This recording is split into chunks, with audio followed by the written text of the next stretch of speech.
A ideia de pecados capitais, ela foi desenvolvida durante a Idade Média. Por quê? A igreja, ela tinha o desafio de fazer com que as pessoas que haviam se tornado cristãs, recentemente, vindo de famílias pagãs e tal, conseguissem olhar para os 10 mandamentos e perceber que os 10 mandamentos eles se aplicavam a coisas do dia a dia. Então, quando a igreja, alguns teólogos cristãos na Idade Média resolveram fazer códigos que fossem simples de serem memorizados, eles selecionaram 7 pecados capitais que a lei de Deus, ela constantemente trabalha, acusa nos 10 mandamentos, e para não ficar uma coisa repetindo os 10 mandamentos como se fosse uma anulação dos 10, eles deram uma olhada para os 10 mandamentos e deram uma olhada para o Sermão do Monte. E nas bem-aventuranças eles resolveram fazer um casamento ali, em que para cada pecado capital, a solução seria encontrada onde? No Sermão da Montanha. E quando eu estava estudando um material de teologia sobre Idade Média e tal, eu achei interessante aquilo e pensei, caramba, rapaz, é interessante essa forma de se observar. E eu resolvi, então, começar a ler um pouco mais e pensar de como isso afeta o dia da gente. Eu acho que os 7 pecados capitais, mesmo quem não nasceu num lar católico, já sabe mais ou menos o que eles são. O que é um pecado capital? São pecados que, se a gente deixar com que eles não apenas brotem, mas se desenvolvam na nossa vida, são pecados que podem tirar a gente da onde? Do céu.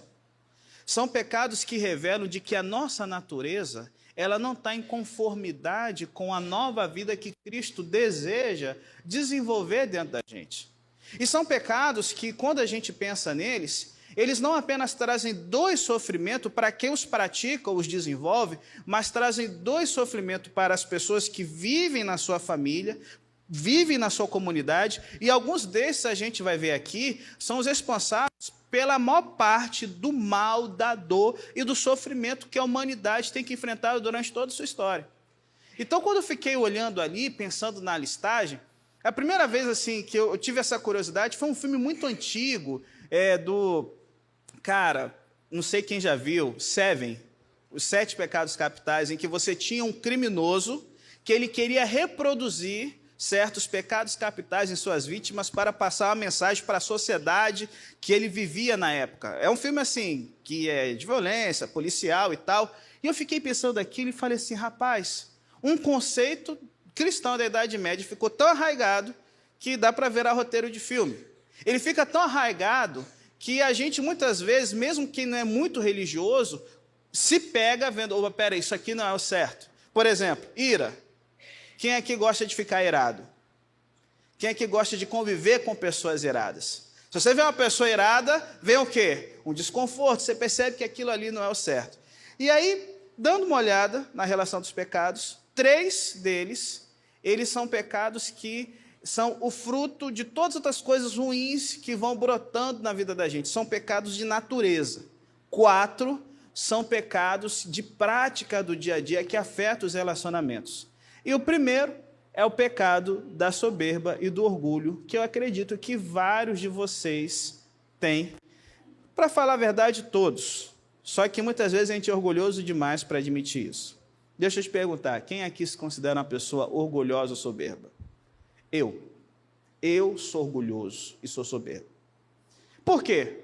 Gente, eu fui criado numa favela. E quando eu fui criado nessa favela, foi porque a minha família perdeu tudo do nada e teve que mudar para lá. Eu sou filho de funcionários públicos no Rio de Janeiro e a minha irmã foi abusada pelo vizinho da frente. Meu pai e minha mãe tinham acabado de financiar um apartamento.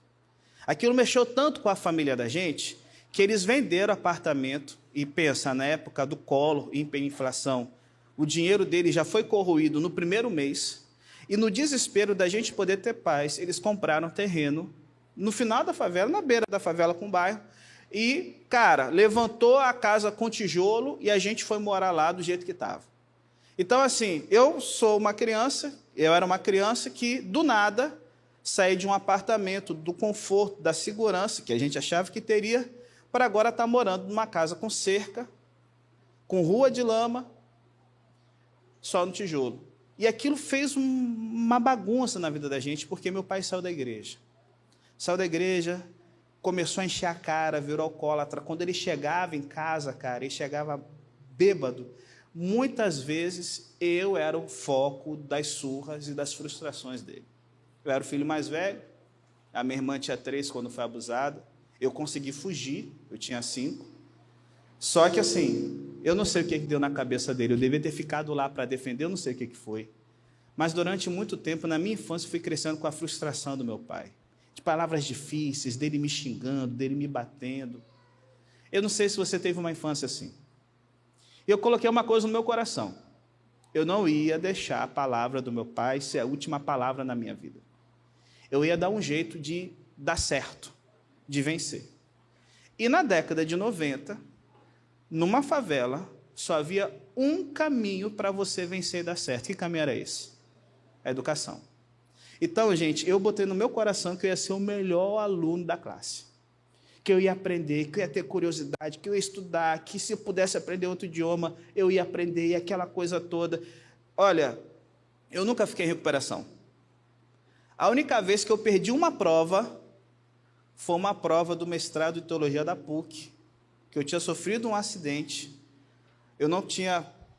o meu dedo aqui de escrever, ele é defeituoso, depois do acidente de carro, e para eu escrever muito tempo dói, é uma dor terrível.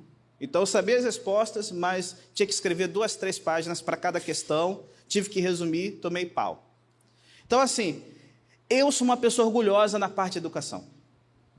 De ouvir as coisas, de querer saber, de ter base, os negócios. Se eu começo a ver um negócio que é, sabe, corrente de zap, fake news, aquilo me dá uma gastura. E nessa vibe de, sabe, ser soberbo, isso desenvolveu uma soberba violenta em mim. Por quê? Eu tinha que ser o mais esperto, o mais sabido nas coisas. E eu me lembro que, na adolescência, eu ganhei uma bolsa de estudos para aprender inglês e espanhol. E inglês e espanhol eu leio sem dicionário, espanhol falo mais fluente e tal, inglês dá para se virar nas viagens que eu tenho que fazer. E um dia eu fui fazer uma viagem com os amigos para o Paraguai. Eu tinha alguns amigos que eram pastores, a gente estava num congresso em Foz do Iguaçu, e a gente resolveu então atravessar a ponte, conhecer o Paraguai, comprar umas coisas ali, né, uns produtos originais, né, made in China e tal. E a gente andando ali, eu falei assim, olha, vocês não sabem falar espanhol, eu sei, pode deixar que eu vou conversar com os nativos. Vou falar espanhol aqui, porque eu sou cara, sei das coisas e tal. Então os colegas queriam falar, não, deixa, eu resolvo aqui. E aí eu me lembro que eu ia na loja, ia achando que estava abafando, só que era uma coisa simples, né? Aí cheguei numa loja que era mais complexa e comecei a falar meu espanhol, e vai para lá, para cá, achando que estava abafando. De repente a vendedora parou e falou o seguinte, moço, fala em português. Aí eu, por quê? Você está falando qualquer outra coisa, menos o espanhol. Você deve estar falando italiano, cigano, alguma coisa assim do tipo, mas espanhol... Aí, cara, os caras deram aquela risada, eu fiquei vermelho. Naquele momento, o que aconteceu com a minha soberba? Nossa, cara, foi lá para o chão. Aí eu fiquei enjoado com aquela vendedora. Mas esse é o ruim da soberba. A soberba é você achar que você é algo mais do que você verdadeiramente é, você constrói a sua identidade em torno disso, e agora você começa a tomar várias decisões que são equivocadas, porque o seu fundamento de vida, ele não está o melhor. E aí você começa a ter a reputação para você defender um monte de coisa e tal, e o que acontece com o orgulho e com a soberba? Ele começa a te levar para um caminho que, infelizmente, vai te levar para muito longe de Deus. Eu acho que deu ruim aqui com o passador. Vamos. Foi aí, gente? Veio? Passou? Pode passar o slide para mim, por favor. Acho que o passador aqui... Foi agora? Agora foi. Soberba e orgulho. Uma coisa que eu quero trabalhar com vocês aqui durante a semana são conceitos. Porque se a gente não tiver o conceito claro na nossa mente, não tem como a gente fazer uma mudança de vida. Então, quando a gente pensa em soberba, em orgulho e tal... Muitas vezes a gente, sabe, fica uma coisa assim muito aérea e tal, que não ajuda a gente a poder vencer. Orgulho. Isso aqui é um dicionário aleatório da internet, que ele fala o seguinte, orgulho, soberba, que é um sinônimo, é um sentimento de satisfação com seus próprios feitos e qualidades, ou com as realizações de outra pessoa. Por exemplo, Você chegar e falar, tenho muito orgulho do meu filho. Esse orgulho que você tem do seu filho, não é porque somente ele é uma pessoa que sabe, é habilidosa, capaz, é porque é seu. Esse orgulho muitas vezes vai estar envolvido, mesmo que seja em relação a uma outra pessoa, mas algo que você pode dizer, mas eu tive uma participação, eu eduquei, eu criei essas coisas todas. Também pode ser um sentimento de contentamento em relação a algo que não é seu propriamente, como por exemplo, o Brasil me dá muito orgulho, e aí vai. Então, pessoal, eu acho que quando mexe no computador, o passador sai, eu vou fazer o seguinte, eu vou dar um estralo aqui e vocês passam para mim, pode ser? Então, quando a gente pensa no orgulho, definições de orgulho, essa coisa de você ter orgulho próprio, ou alguém dizer que tem orgulho de você, isso mexe com a gente. Quem aqui que é o filho que nunca ficou assim sorrindo quando o pai falou, nossa, eu tenho orgulho de você, você me deixa orgulhoso. É bom ouvir isso do pai, é bom ouvir isso da mãe. Só que a gente muitas vezes esquece que o orgulho, que muitas vezes é uma forma de motivação na sociedade do dia a dia, ele é o pecado menos percebido na nossa sociedade hoje. Se eu chegasse com vocês e falasse, gente, vamos dar um pulo no triângulo aqui de Vitória, né? Triângulo que o pessoal chama, né? Vamos dar um pulo no triângulo sexta-noite e eu quero que vocês mapeiem todos os pecados que vocês conseguirem perceber. Eu acredito que alguns falam, mas aquele ali está enchendo a cara de bebida, o outro está roubando, o outro está ali, né, numa imoralidade, não sei o que e tal. Mas se a gente começasse a andar, eu duvido que alguém apontaria, ali está uma pessoa orgulhosa. Porque o orgulho, gente, ele é um pecado que ele consegue ser bem dizer invisível. Você só vai perceber que uma pessoa é orgulhosa ou soberba conforme você vai conhecendo, vai convivendo, vai conversando e aquilo vai se manifestando. Então, quando a gente pensa assim nessa questão dos pecados, o orgulho ele ainda tem um a mais. O orgulho nunca foi considerado como pecado pela sociedade greco-romana, as sociedades antigas. Pelo contrário, o orgulho era uma virtude. Os filósofos gregos mesmo, Aristóteles, Platão, eles diziam que o orgulho é o motivo pelo qual faz um homem fazer coisas importantes. É o orgulho pela família, é o orgulho pela pátria, é o orgulho, pelo que a pessoa faz, pelo que ela é, que faz essa pessoa ir para cima e lutar. Se uma pessoa não tem orgulho, essa pessoa é o quê? É um inútil. É uma pessoa fracassada. É uma pessoa que não vai querer ter mais nada na vida.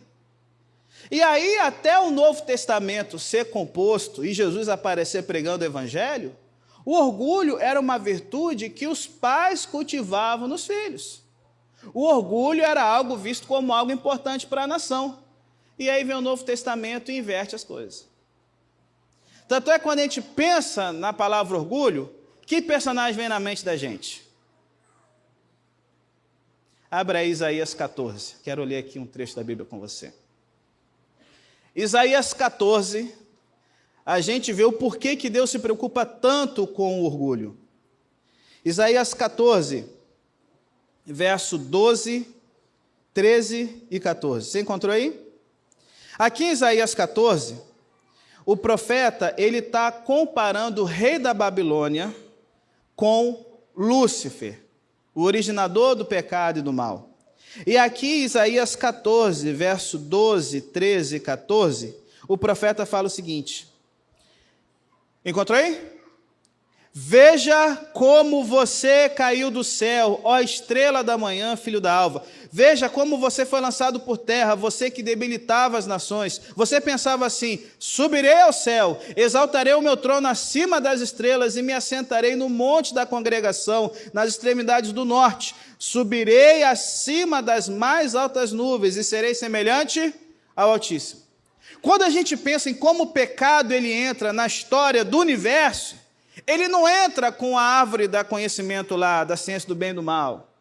Quando o pecado ele entra no universo, ele não entra através de sexualidade, ou de morte, ou de roubo, ou de preguiça. Quando o pecado ele entra pela primeira vez na história do universo, ele entra através de que manifestação? Do orgulho. Você tem Lúcifer, ele está lá no céu. Ele é um anjo importante, ele está regendo as coisas. Só que chega um momento que ele vira e fala o seguinte, espera aí, Isso aqui está pouco para a minha capacidade. Eu posso ser mais. Eu sou importante. Por que eu não posso receber adoração? E agora ele começa a construir no seu coração que desejo? De tomar o lugar de Deus. E aí, o orgulho, então, se a gente fosse pensar biblicamente, a gente poderia pensar na definição do orgulho como o seguinte: quando eu, o ego, quem eu sou, assume o posto do controle e começa a julgar o que é melhor ou não, como as coisas devem ser feitas. Quando eu tiro Deus do lugar dele e assumo o assento dele.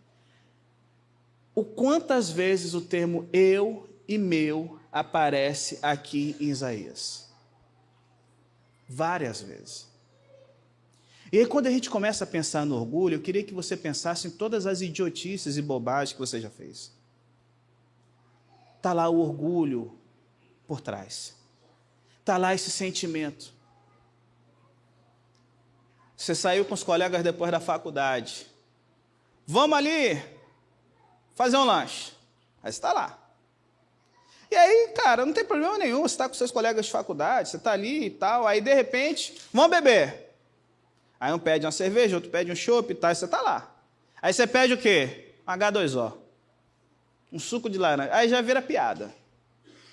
Aí já começa, não, tá de brincadeira. Você vai ficar nesse suquinho aí. Vamos pegar uma bebida de homem aqui, rapaz, negócio de gente grande. Aí começa aquela pressão, você, não, eu tô aqui, eu sou crente, não sei o quê. E aí começa.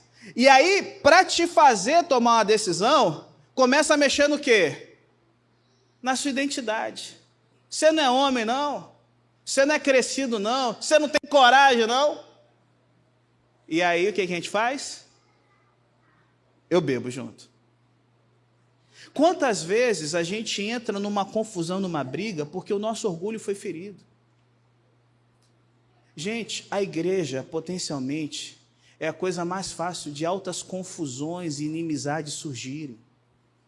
Porque, sei lá, a gente estava escalado para cantar, o pastor esqueceu.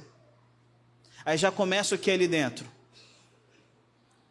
Você estava esperando assumir um cargo, outro ganhou. E aí começa a acontecer o quê dentro do coração? O ressentimento. E aí, cara, quando você começa a perceber que essa coisa do orgulho ferido, de você, sabe, não ser considerado como deveria, isso mexe contigo, porque, embora não vivamos na sociedade pagã mais, na nossa sociedade cristã, o orgulho, ele é visto ainda como sendo fundamental para a autoestima. Tenha muito orgulho de si mesmo. Se isso for por você, vai fundo. E aí você começa a ir fundo em coisas que estão mexendo com a sua identidade. E aí agora você fica numa situação, meu Deus, e aí? Qual é a diferença entre o orgulho e uma autoestima bem valorizada, saudável? Eu não sei quantos conhecem aqui essa história do Novo Testamento. Um fariseu e um publicano foram para onde? Para o templo. E de repente o fariseu ele ficou em pé e ele começou a fazer que oração? Senhor, eu o quê? Eu te agradeço porque eu não sou como as outras pessoas. Aí já começa o ruim. Eu dou o dízimo, eu sou fiel, eu venho sábado para a igreja, eu faço tudo correto, eu te agradeço porque eu sou uma pessoa boa, eu não sou nem como esse publicano que está aqui do meu lado. Gente, quando a nossa identidade começa a ser construída em cima do orgulho, o que importa para você é você ser sempre melhor que os outros, é as pessoas estarem abaixo. E aí você vê que do outro lado o publicano, ele bate no peito e fala o seguinte: Deus, tem misericórdia de mim porque eu sou o quê? Pecador. Gente, Jesus fala o seguinte: alguém desceu justificado para casa, quem foi? O fariseu ou o publicano? Só que aí você vai falar assim, mas pastor, o fariseu, ele é o crente, o publicano é o pecador. Só que o grande problema é que o orgulho tem o poder de assumir a religiosidade e tornar coisas boas, que são coisas que Deus faz através de nós, como se fossem nossas. Aí você vai dizer, pastor, mas espera aí. Por isso que muitas vezes na faculdade o pessoal vira e fala que o cristianismo ele é ruim porque ele bota um sentimento de culpa muito grande em cima das pessoas, isso atrapalha. Só que aí que está uma coisa que é bem diferente. Sentimento de culpa é diferente da noção cristã de que somos pecadores e precisamos da graça. Por quê? Sentimento de culpa é você mostrar às pessoas que elas estão erradas, que elas não prestam, e você tirar qualquer esperança de que elas podem dar a volta por cima. Normalmente, em igrejas e religiões, que tudo é movido pelo sentimento de culpa, você nunca vai ser bom o suficiente. Você sempre vai estar longe, você sempre vai ser inferior ao profeta, ao pastor, ao sacerdote, ao padre, ao líder. Pensa numa casa em que a mãe ou o pai trabalham com sentimento de culpa. Você nunca sente que deixou eles satisfeitos. Isso é ruim. Agora, quando você pega o cristianismo ele mostra que você não presta. Ele mostra aquilo que há de errado em você, só que existe duas coisas que ele dá esperança. Uma, eu não desespero porque Deus, ele pagou o preço do pecado que era para eu pagar. E segundo, no cristianismo sempre posso contar com a misericórdia de Deus, que não é em cima do que eu faço, é em cima do que Cristo fez. E aí agora você começa a ser libertado para você olhar para o orgulho e ver o problema que ele traz. E qual é o primeiro problema? Gente, a reputação é algo muito frágil. Quando a gente constrói uma carreira, quando a gente constrói uma vida baseada no orgulho, baseada na nossa reputação, naquilo que a gente faz, rapaz, isso aqui, gente, é a maior escravidão que alguém pode se colocar. Vamos lá, todo mundo aqui, deixa eu ver, quem aqui já trabalha aqui? Levanta a mão, trabalha ou faz estágio?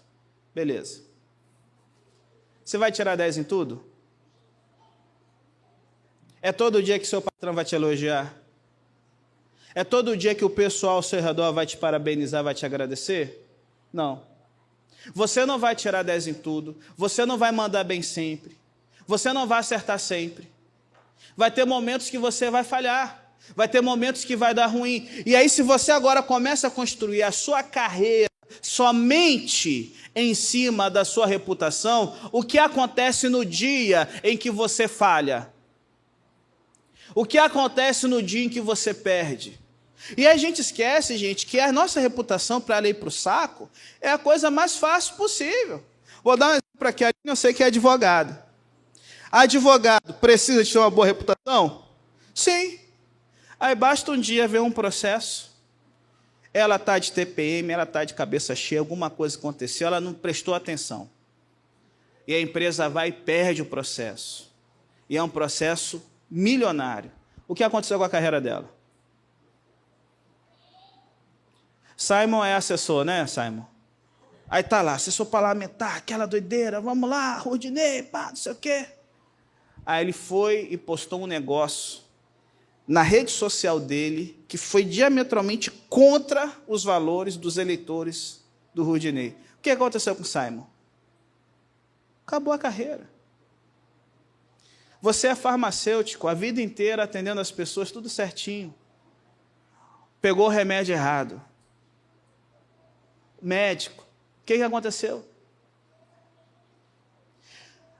É claro que a gente vai evitar errar. Mas quando a nossa vida se baseia somente na nossa reputação, a reputação foi para o saco, você perde a vontade de viver. Sabe qual é um outro problema de quando a gente depende só da reputação? A soberba, ela sempre gera competição. Você nunca está satisfeito e está em segundo ou terceiro lugar, tem que ser sempre o primeiro, sempre ganhando. Por exemplo, a minha esposa tem que me botar no meu lugar muitas vezes, que eu sou genioso. E muitas vezes ela reclama e fala assim, poxa, você parece que quer mandar na gente o tempo todo, e eu quero mesmo. É ruim.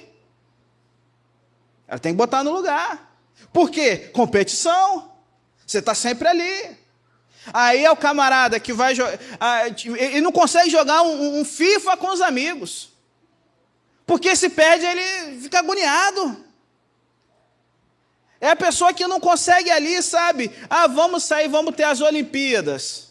Você está doido? Não quero nem participar da equipe de vôlei, porque se perder, eu não vou aceitar. Talvez por eu ser torcedor do Botafogo, eu estou mais acostumado com perdas do que com vitórias. Acho que Deus deixou isso para me ensinar a ser humilde. Mas, gente, quando a gente está sempre nessa competição, tem um problema. Você está sempre sozinho. E aí agora você começa a olhar para o relacionamento e você não entende por que o relacionamento não está dando certo. Por que os amigos são sempre distantes. Você está sempre o quê? E aí eu quero pegar agora pensando em igreja. Se a gente é soberbo e competitivo, a gente está sempre fazendo um inferno na vida dos outros. Quantas vezes, como pastor, alguém chegar e falar, pastor, tem que levar fulano para a comissão. Por quê? Porque fulano falou mal de mim. E eu não admito isso. Eu tenho um nome a zelar, uma reputação. E era, rapaz, um fim de mundo, um inferno, e aquela doideira, e já começava a azedar a vida de todo mundo. E quantas igrejas foram rachadas porque alguém queria fazer o quê com o nome? Só que reputação é uma coisa frágil. E aí quando você chega sozinho, você se percebe ali como alguém que, sabe, deu duro na vida para poder ter as coisas. E quando você percebe, você está no topo. E está só. A soberba e o orgulho é a origem do pecado.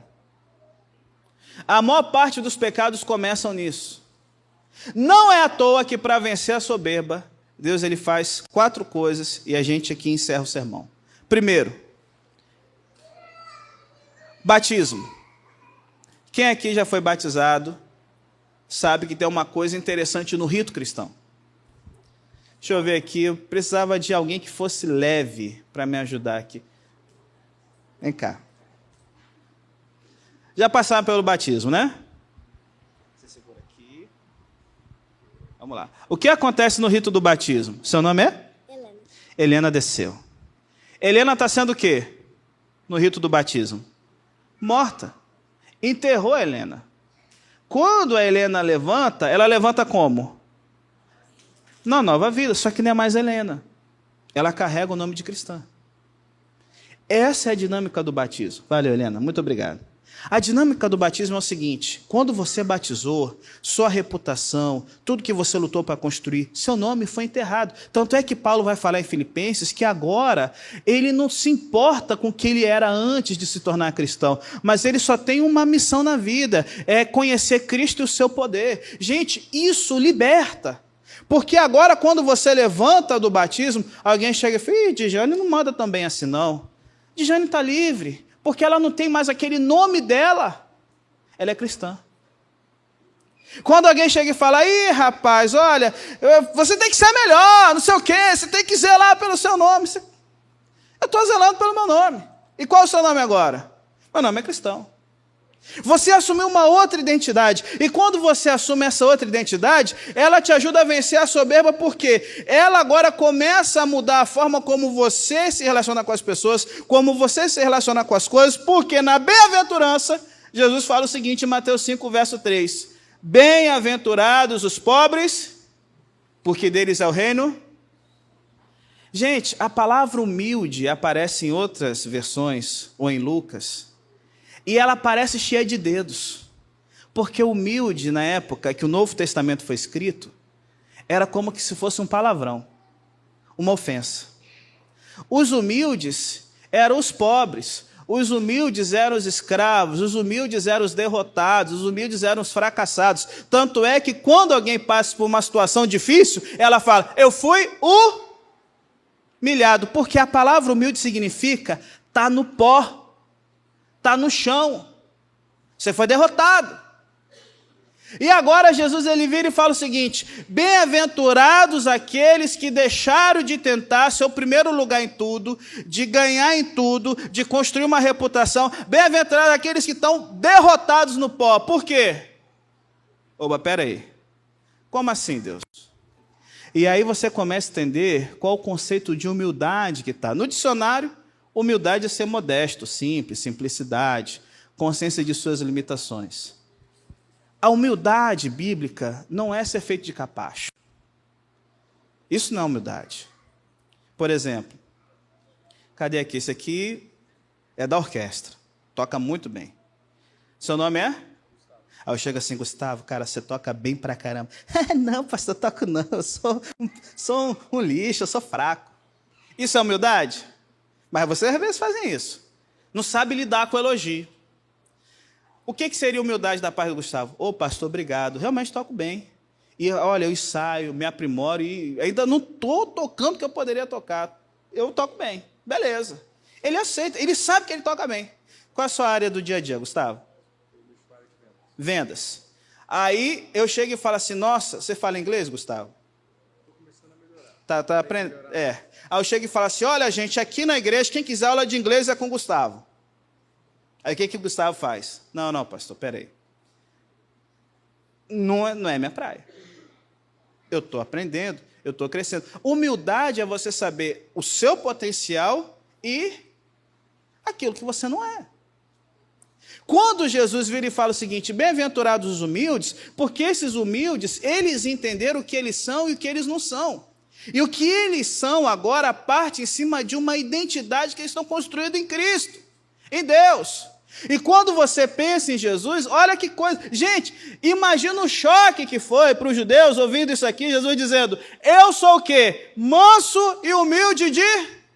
Ninguém queria um Deus manso não, rapaz. Eles queriam Jeová arrebentando cabeça de romano para cima e para baixo. Quando Jesus fala, eu sou manso e humilde de coração, ele está dizendo algo que Paulo vai trabalhar em Filipenses. Tende em vós o mesmo sentimento que houve em quem? Em Cristo Jesus, que mesmo sendo Deus, ele o quê? Não se apegou a isso para mostrar que ele era Deus o tempo todo, mas antes ele assumiu a forma de quê? E aí está o problema da reputação, você se apega àquilo e você quer defender o tempo todo, você se apega àquilo e você está matando e morrendo por aquilo o tempo todo. Quando Jesus ele fala o seguinte, quer ser o primeiro, você tem que fazer o quê? Servir.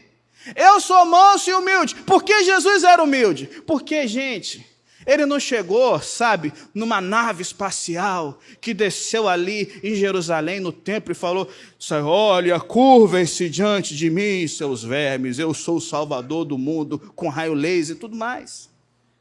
Como é que foi o Natal? Humilde. Você olha o ministério de Jesus, o tempo todo a humildade é a marca dele. A preocupação dele não é ser servido, é o quê? É servir. A preocupação dele é fazer o bem. A preocupação dele é ajudar outra pessoa. E aí, quando Isaías pensa em Deus, ele fala isso também. Isso aqui é Jeová. Ele fala, verdadeiramente tu és o Deus que se esconde, ó Deus e Salvador de Israel. Gente, você está doido, isso aqui é Deus.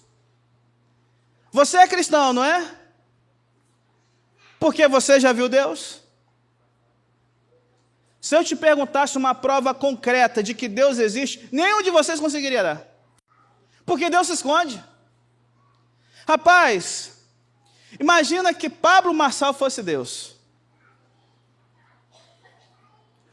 Você está doido? Ia ter o nome dele em tudo quanto era canto, cara. Se você fosse Deus, ia estar lá o copyright. Eu, se fosse Deus, eu ia ser enjoado.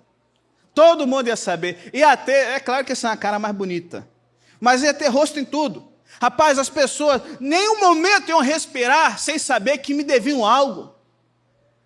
Aí você vê a Bíblia falando o seguinte, buscar-me-eis e me achareis, se me buscarem. Deus é um Deus que tem que ser buscado. Por quê? Ele foi na contramão da humanidade.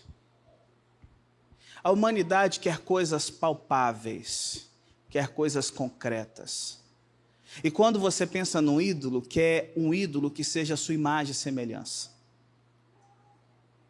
Deus é invisível, porque a dinâmica de transformação desses seres que são orgulhosos e arrogantes passa por uma dinâmica que vai envolver também a adoração. que é adorar? Adoramos um Deus que é Pai, Filho. E aí a adoração, pensa comigo, é a gente vir para a igreja, sentar, e você tem um monte de coisa para fazer. E aí você tem que ficar sentado, ouvindo alguém falando como você tem que guiar a sua vida. Você tem que ficar sentado, aprendendo com uma outra pessoa que sabe mais daquilo, naquela área específica do que você. Isso é uma coisa muito louca, porque eu sei que tem doutor, tem mestre, tem um monte de gente inteligente aqui. E às vezes o cara que vai pregar nem terminou a faculdade, e ele está ensinando algo para você. Aí você vai cantar. A gente tem o luxo de ter uma orquestra aqui. E aí você está cantando e pensando, nossa, as pessoas aqui sabem muito mais do que eu. E aí a adoração começa a te mostrar que você não é o centro do universo. Que pelo menos uma vez por semana você tem que ficar sentadinho, quietinho, de boca fechada aí no seu canto. Porque Deus vai usar uma outra pessoa para ensinar para você o caminho. Tira você do centro. Sabe uma outra coisa? E aí eu fico louco, cara, com isso. Olha o que diz aqui o Salmo 135, 15 a 18. Leia em voz alta comigo. Os ídolos das nações não passam de quê? De prata e ouro feitos por mãos humanas. Tem boca, mas não podem falar. Olhos, mas não podem ver. Tem ouvidos, mas não podem escutar. E nem há respiração em sua boca. Tornem-se como eles aqueles que os fazem, todos que neles. O ser humano foi feito para adorar. Se não é Deus, é qualquer outra coisa.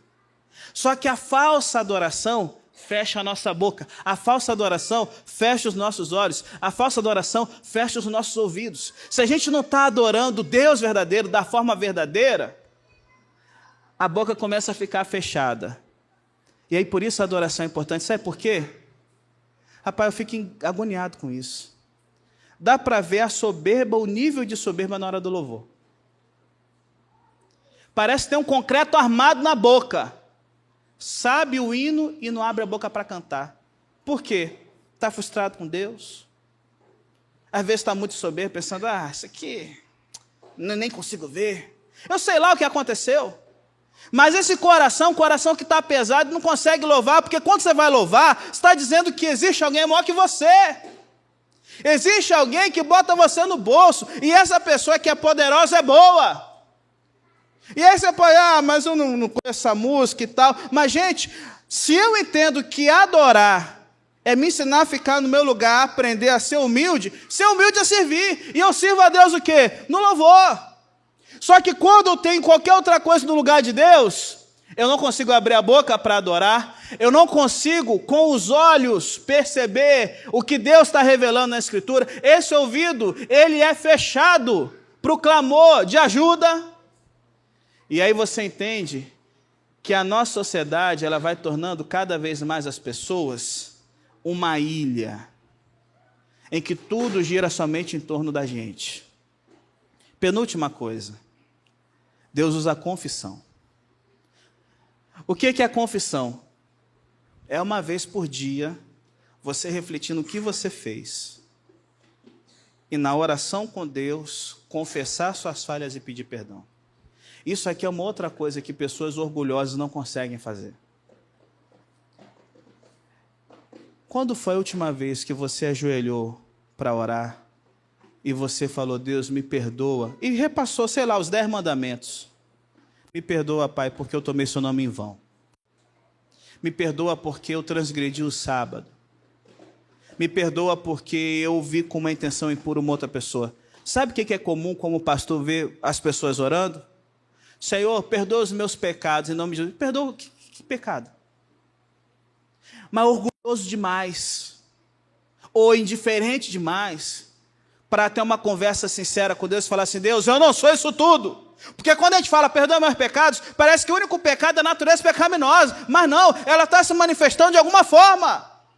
E é quando você começa a confessar e falar, Deus, eu sou isso, eu sou aquilo outro, que você começa a descer do pedestal de primeiro lugar, e aí Deus começa agora a trabalhar na sua vida, porque você percebe que aquilo está te levando para longe de Deus e tem que mudar. Então, não vem com essa coisa, Senhor, a multidão de pecados, meu Pai. Não é isso que Deus quer. Ele quer que você seja sincero, jogue limpo, fale, eu não sou isso tudo, Deus. Preciso mudar nisso. Tem misericórdia de mim, por quê? Sou pecador.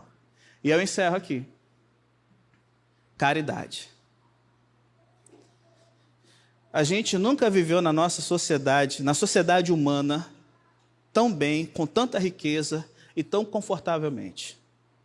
Você pode pegar o país mais quebrado do mundo, sei lá, pega a África. República Centro-Africana. Por maior que seja a pobreza e miséria lá, eles estão num ápice da história dos seres humanos naquela região. Quando você pensa em tecnologia, em saúde, em comunicação, em tudo. Só que pensa comigo, isso nos tornou mais o quê? Autocentrados. Isso nos tornou mais egoístas.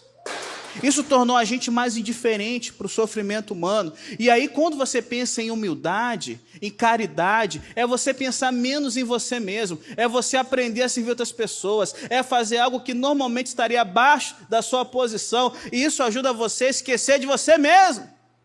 Sabe por que a gente tem uma sociedade com tanta gente deprimida para baixo? Vai ter vitamina D baixa? Vai ter, sei lá, um monte de treta? Vai!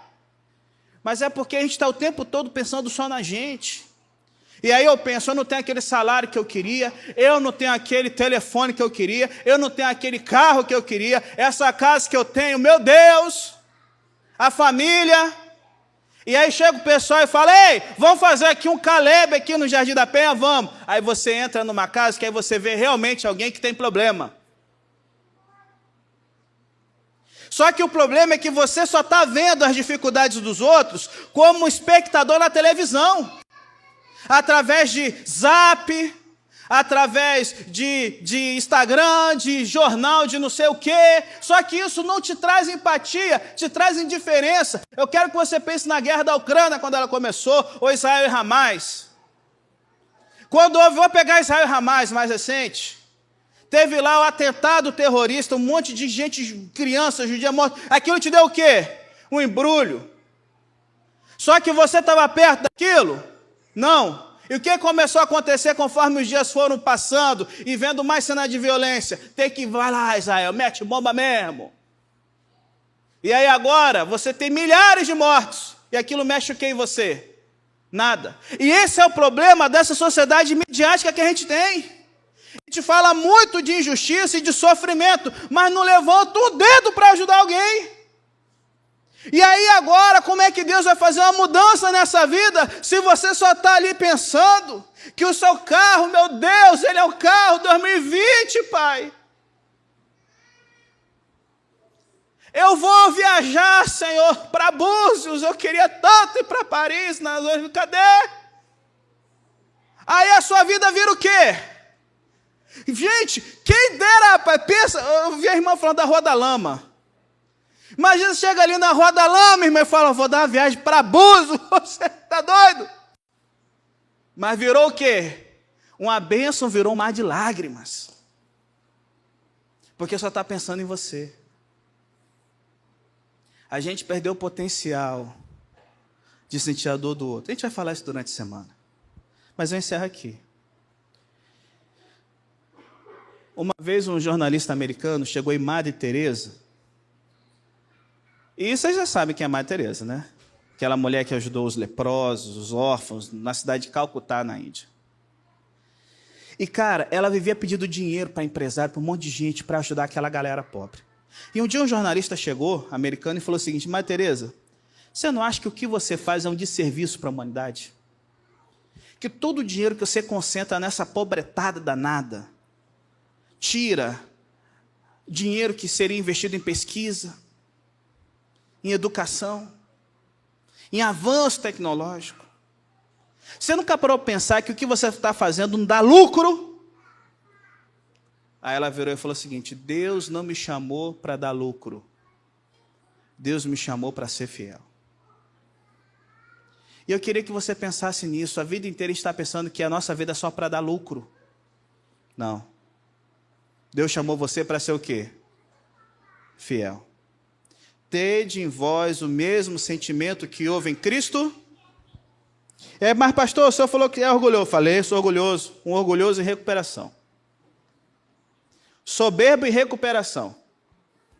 Amor às vezes treme. A Laura está ali, me acompanha, tem que bater na mão. Seja humilde. Mas eu entendi que Deus colocou a adoração, a confissão e a caridade para me ensinar a ser humilde como Jesus. E quanto menos é eu e mais Cristo, eu encontro uma felicidade que só os pobres em espírito têm.